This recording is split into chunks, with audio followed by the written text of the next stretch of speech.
Pag natikman nyo to, parang tumambay lang tayo sa kanto.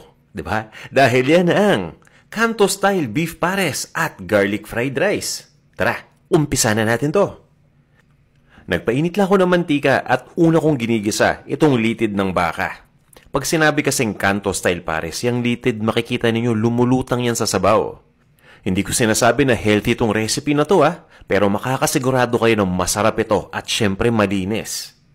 Naglagay na rin ako dito ng pinagsamang sibuyas, bawang at luya. Ginigisa ko lang yan hanggang sulumambot na yung sibuyas at nilalagay ko na yung beef. Ito ay beef chuck o yung tinatawag natin na kalitiran. Diced lang ito at nasa sa inyo kung gaano kalaki yung hiwa. Igisa nyo lang yan hanggang sa maging light brown na. At naglalagay na ako ng tubig. Naintindihan ko ng iba sa atin, toyo muna yung inuuna. Pero mamaya na natin ilagay yung toyo dahil may reason ako kung bakit tubig muna yung nilagay ko. Tinuloy ko lang yung pag-init at mapapansin ninyo, lumulutang na yung scums. Yan yung mga dapat nating tanggalin, kaya ini-scrape off ko muna yan. So yan na, initial pa lang yung ginagawa natin, hindi pa tayo magtatapos dito. Tatakpan ko lang muna itong lutuan. At pabayaan lang muna natin na kumulo na ng tuluyan dito yung sabaw.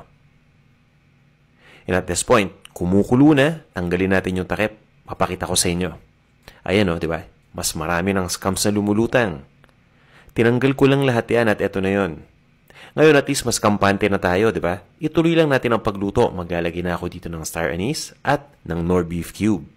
Pagdating dito sa beef cube, pwedeng dalawa yung lagay ninyo para mas maging malasa at buong buo yung beef.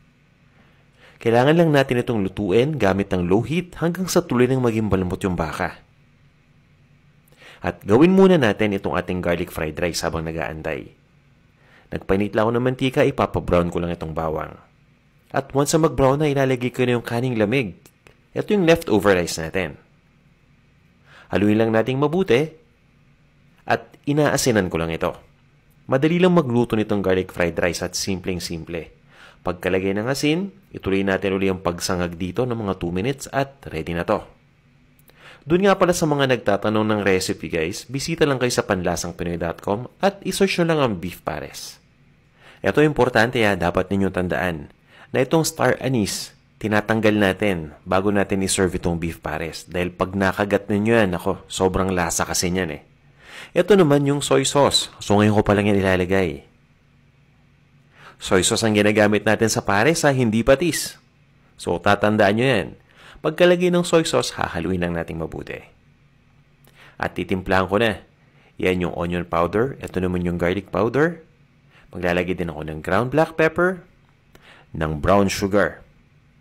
At guys, asin ang nilalagay ko. Again, hindi patis, kundi asin. Talagang ini-emphasize, Ayan, pagkalagay ng asin, kailangan nating palaputin to ng konti, di ba? Ito yung slurry. Cornstarch yan na may tubig. Kung walang cornstarch na available, pwede kayong gumamit ng potato starch. At kung kulang pa yung lapot, dagdagan nyo na lang ng slurry pa. At okay na to. Nilagay ko lang yung beef sa isang bowl. Naglagay din ako ng daon ng sibuyas. At lagay na natin yung sabaw. At pwede na natin itong iserve kasama ng ating garlic fried rice. Diba? Simple lang gumawa ng Kanto style na beef pares. At may garlic fried rice pa. Tara, tikman na natin to.